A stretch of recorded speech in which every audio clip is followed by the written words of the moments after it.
লাগে। আমার বাড়ির তো আসামে, আমার বাড়ির তো আসতে 5 দিন লাগছে টাইম এই জায়গায় আসতে। আমি ছিলাম একটা আসার দ্বারাই, কিন্তু এসে আমি এই জায়গায় বর্তমান ভাষা আছে। বর্তমান ভাষা মানে আমি কাম করে আছি, এখন কাম করে আছি, কাস্টিং কাম করে আছি। যেমন রাতে ডিউটি করা লাগে, দিনও ডিউটি করা, 24 ঘন্টা ডিউটি করা। এখন ভাই আমি রাতে 3টা বাজে, আমার হাল তো দেখতেছেন কি অবস্থা।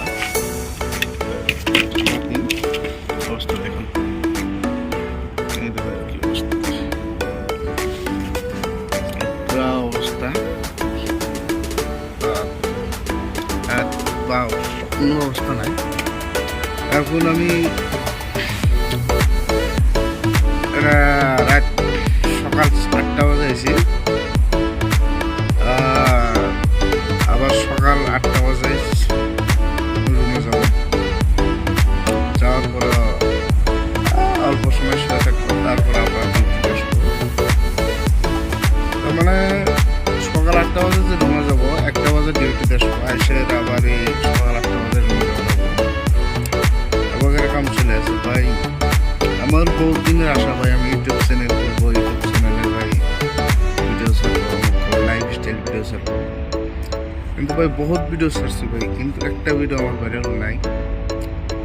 কিন্তু ভাই মনে একটাই দুঃখ লাগে ভাই, আমার লগের বন্ধু একটা বর্তমান লাখ লাখ টাকা কামাই করতেছে, আর ভাই আমি বর্তমান দিল্লি খেটে গেতেছি। কিন্তু ভাই যদি মন খুলে কোবার যায়, আমি দিলে তুমি যদি কোবার যায় ভাই, আমি একদম অন্তর খুলে যদি কোবার যায় ভাই, এখন কান্দা লাগবো ভাই।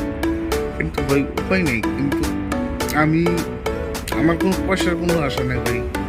কিন্তু আমার একটা আশা যে আমি আমার একজন ফ্রেন্ডের লোক আমি চ্যালেঞ্জ করছিলাম যে আমি ইউটিউবে ভাইরাল হবো, কিন্তু ভাই আমার কপালের নসিবে খারাপ ভাই।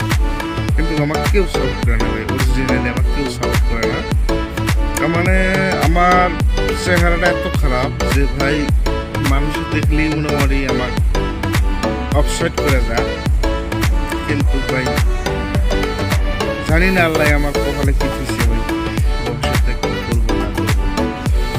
এখন আমি লাইফ স্টাইলে ভিডিও ছাড়তেছি ভাই, যদি আশা করি ভাই দয়া করে আপনারা ভাই ভিডিওটা যদি দেখেন ভাই, ফুল ওয়াচ করে ভিডিওটা দেখেন ভাই, দয়া করে আশা করি।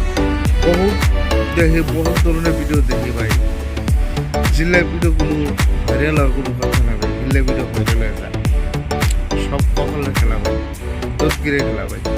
আপনারা ভাবেন না যে সব কর্ম করলে ভাই, কর্ম করা লাগবে, হ্যাঁ কর্ম করলে তদগিরে পারবে। কিন্তু ভাই আমি কর্ম খুবই করতে চেষ্টা কপালে। কারণ ভাই আপনারা যদি সাপোর্ট করেন ভাই, আমি আশা করি যে কিছু লাইক করা যাবে।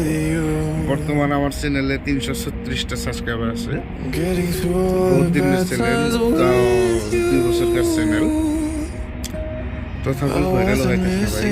আশা করি আমি এই ভিডিওটা ছাড়ার পর ভাই কিছু হলেও ভিউজ আসবে আশা করি।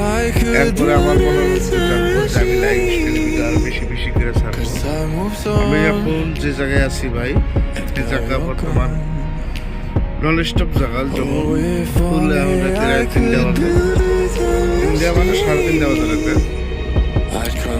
এখন সকাল 8টা বাজে যাবো, আমি এই জায়গায় আছি, সব জায়গায় একলাই আছি। আচ্ছা আমার সাথে গুলো আছে, আমার সাথে গুলো আগুন পাবো।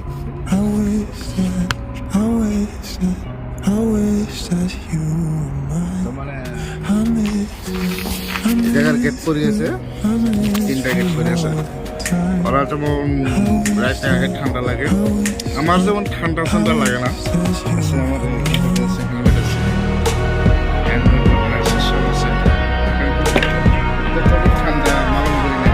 আমার 3টা পাই।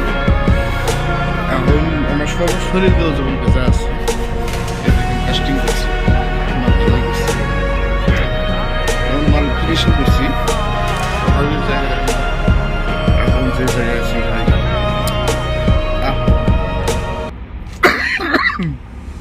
ঠান্ডা অত ভাবি না, আশা করি আল্লাহ দিলে। ভাবছিলাম যে কিছু টাকা এই জায়গায় তো ইনকাম করে লাগাবো, কিন্তু হলো না ভাই। তার মানে এই জায়গায় কাম এত কষ্ট, আর কোনো সীমানা নাই। আমি ভাবছিলাম যে দেশের কাম মানে কত সহজ, কত পয়সা, কিন্তু যা দেখি ভাই এই জায়গায় আসামে বহুত হিউজ কামাই আছে। আসামে 8 ঘন্টা ডিউটি 500 টাকা দেয়, 12 ঘন্টা ডিউটি 800 টাকা, আর এই জায়গায় আমার 13 ঘন্টা ডিউটি 300 টাকা হচ্ছে, মাত্র 300 টাকা হচ্ছে।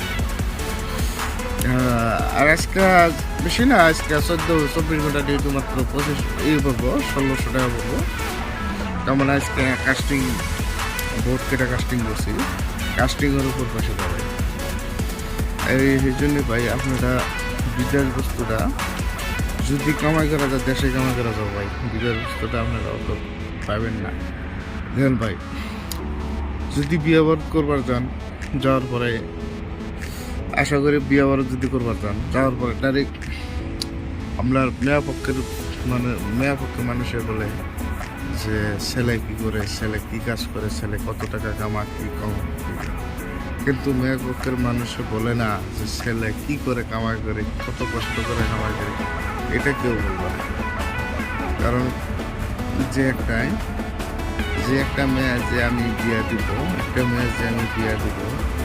এই মেয়েটা কি করে খাবো, ভবিষ্যতে কি হবে না হবে, সুখ হবে না হবে, এটা বাপমা সবার আশা থাকে। এই জন্য আশা করি সবাই কাম করেন, সবাই কামাই করেন, কিন্তু ভাই বিদেশে কামাই কেউ আশা করেন না। যদি কামাই করে এখন দেশে কামাই করে, বিদেশে ফ্যামিলি লেগে আসে, ফ্যামিলি নিয়ে আমি বিদেশে এসেছি, আসের বর্তমানে আমি এই জায়গায় ফাঁসা আছি। এখন আমার পরে যেমন আজকে 1 মাস আসি আমি ভাবছি কাম সহজ, সেই হিসাবে আমি ঠিকাদারের তো পয়সা নিচ্ছি, আর আসতে গেলে ভাড়াটারা দিয়েছে। আমার আসতে গেলে ফ্যামিলি নিয়ে আসতে গেলে আমার 18,000 টাকা খরচ হয়েছে। এই জায়গায় এসে আমি কিছু ভাড়াটারা নিয়েছি, নিয়ে এরা বর্তমানে আমার ঋণ কিছু আসছি। এই জায়গায় আমি ঋণ করা সত্যি আমি যাইতেছে। এখন আমার দ্বারাই আমার বাড়িতে খাবো পয়সা নাই যে আমার বাড়িতে পাড়ায় আমাকে এই জায়গায় তো মুক্ত করে রেখে যাবো ভাই। মা বাবা কান্দে, মা বাবা ফোন করে সবসময়, কিন্তু তথাপিও আমি মনে দুঃখ নিই না। তথাপিও আমি ভাবি যে ঠিক আছে, আমি আসছি যদি একটা মাস কষ্ট করলাম, আর একটা মাস কষ্ট করে পয়সা করে শোধ করতে দোয়া করি আপনারা। একটা মাস আমি যদি কষ্ট করে পয়সা করে শোধ করতে দোয়া করেন আপনারা। আর ভিডিওটা দেখে ভাই প্লিজ লাইক শেয়ার করুন না ভাই, প্লিজ।